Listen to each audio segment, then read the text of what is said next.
বিষয় আছে যেটা সকল মেয়েদের, অন্তত কমপক্ষে মেয়েদের এই বিষয়গুলো জানা উচিত।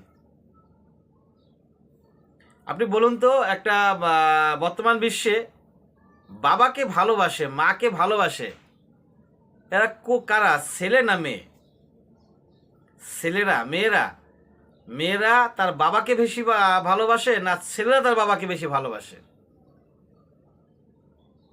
এক কথায় সবাই উত্তর দিবে, মেয়েরা বাবাকে বেশি ভালোবাসে, তাই না? এবং এটাই দেখি আমরা, বাস্তব জগৎ এটাই দেখি যে মেয়েরা বাবাকে বেশি ভালোবাসে।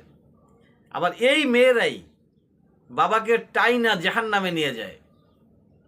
এই মেয়েরাই বাবাদেরকে লাঞ্ছিত করে, বেইজ্জতি করে। But why? কেন? কিভাবে? এই যে দেখুন, একজন মেয়ে যখন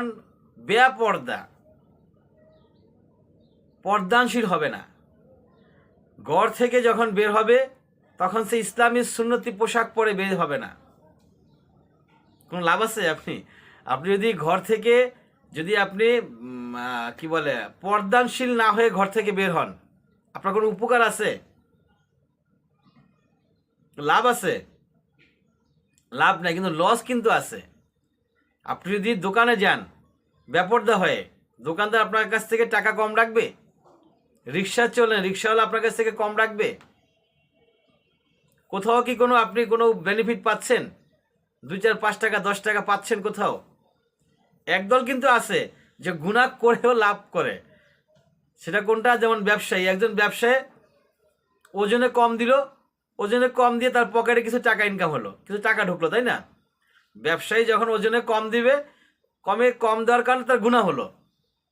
আর গুনাহ হলে বিনিময়ে সে দুনিয়াতে কিছু লাভ পাইলো, পকেটে কিছু টাকা ইনকাম হলো। কিন্তু একজন নারী, একজন মেয়ে, একজন মহিলা যখন বেপর্দা হয়ে ঘর থেকে বের হবে, আর এর কারণে যে গুনাহ হইলো, তাতে তার পকেটে কিছু আসলো না। আর এই গুনাহটার ভাগ কাকে দিতে হবে?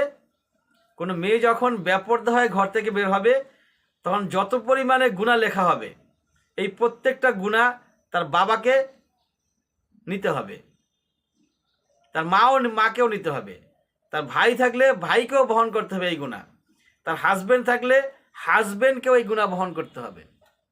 তার মানে আপনি বুঝতেছেন, একজন নারী যেই বাবাকে সবচেয়ে বেশি ভালোবাসতো, আজকে সে বেপর্দা হয়ে রাস্তায় বেরিয়ে তার বাবাকে বিপদে ফেলায় দিছে।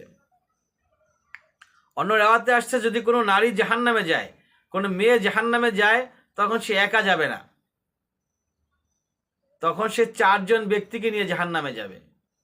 1 নাম্বার হচ্ছে তার হাজবেন্ড, প্রথমত তার বাবা জন্ম দিয়েছিল, 1 নাম্বার তার বাবা, 2 নম্বরে তার হাজবেন্ড, 3 নম্বরে তার ছেলে, 4 নম্বরে তার ভাই।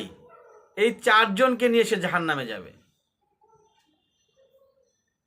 তো আমরা নারীদেরকে রিকোয়েস্ট করব যে আপনি অন্যায় ছেড়ে দেন। আপনি অন্যায় ছেড়ে দিলে 4 জন ব্যক্তি মুক্তি পাবে। যদি আপনি পর্দানশীল হতে পারেন, আপনার গুনাহের অংশ 90% কমে যাবে।